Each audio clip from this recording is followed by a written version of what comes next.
আল্লাহকে ভয় করো, আল্লাহকে ভয় করো, আল্লাহকে ভয় করো। ইত্তাকুল্লাহ, ইত্তাকুল্লাহ, ইত্তাকুল্লাহ।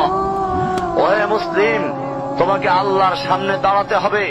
তোমার হিসাব নেওয়ার জন্য আল্লাহই যথেষ্ট, যিনি সব জানেন। তুমি যা গোপন করো ও প্রকাশ করো। তোমাকে অবশ্যই মৃত্যু বরণ করতে হবে। যখন তুমি দুনিয়ার সব কিছু ছেড়ে চলে যাবে, শুধু তুমি আখিরাতের জন্য যা সঞ্চয় করেছো তা নিয়ে সাবধান হও তোমার শেষ আমলের ব্যাপারে। তুমি জানো না কখন তোমার শেষ মুহূর্ত। তুমি কি প্রস্তুত মৃত্যুর জন্য? তুমি কি প্রস্তুত কবরের সওয়াল জবাবের জন্য? তুমি কি প্রস্তুত ভয়াবহ কিয়ামতের জন্য, হাসরের ময়দানের জন্য, হিসাব নিকাশের জন্য, আল্লাহকে জবাব দেওয়ার জন্য, মিজানের জন্য? তুমি কি প্রস্তুত চুলের চাইতে সূক্ষ্ম, তরবারির চাইতে ধারালো পুল সিরাতকে পাড়ি দেওয়ার জন্য? ভয়ঙ্কর তুমি জাহান্নামের ভয়ঙ্কর আযাব থেকে আত্মরক্ষার জন্য কাজ করছো তো? যার ইন্ধন মানুষ এবং পাথর, যার আগুন ভয়ঙ্কর উত্তাপ সম্পন্ন কালো বর্ণের, যা হৃদয় পর্যন্ত জ্বালিয়ে দেবে, এমন উত্তপ্ত পানি যা নাড়ি ভুঁড়িকে বের করে দিবে। রয়েছে খাবারে হিসাবে জাক্কুম ও গলিত পুজ। জাহান্নাম অসম্ভব গভীর, ভয়াল জায়গা, কঠোর হৃদয় ফেরেশতারা নিযুক্ত, যেখানে শাস্তির মাত্রা বৃদ্ধির জন্য শরীরকে অনেক বড় করে দেওয়া হবে।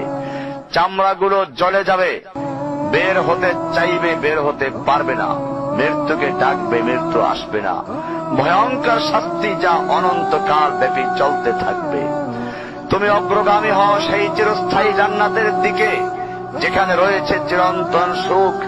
যা মন চাইবে তাই পাবে, যা আদেশ করবে তাই দেওয়া হবে। জেনে রেখো, দুনিয়ার চাওয়া পাওয়ার পূর্ণতার স্থান নয়।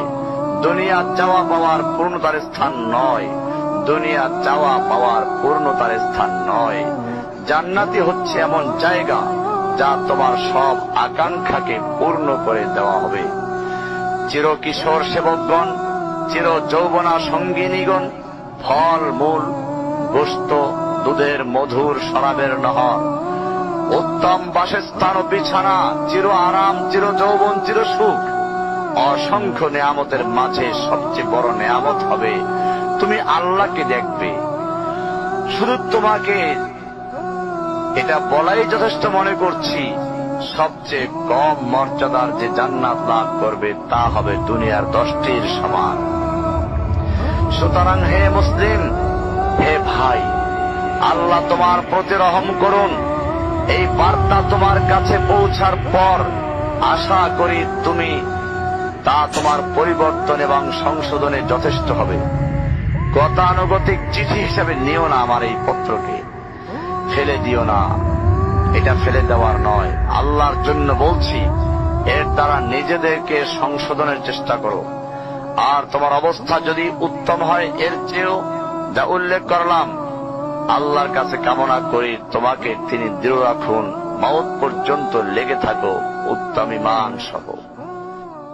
اقرأ أخيا ورتل القرآن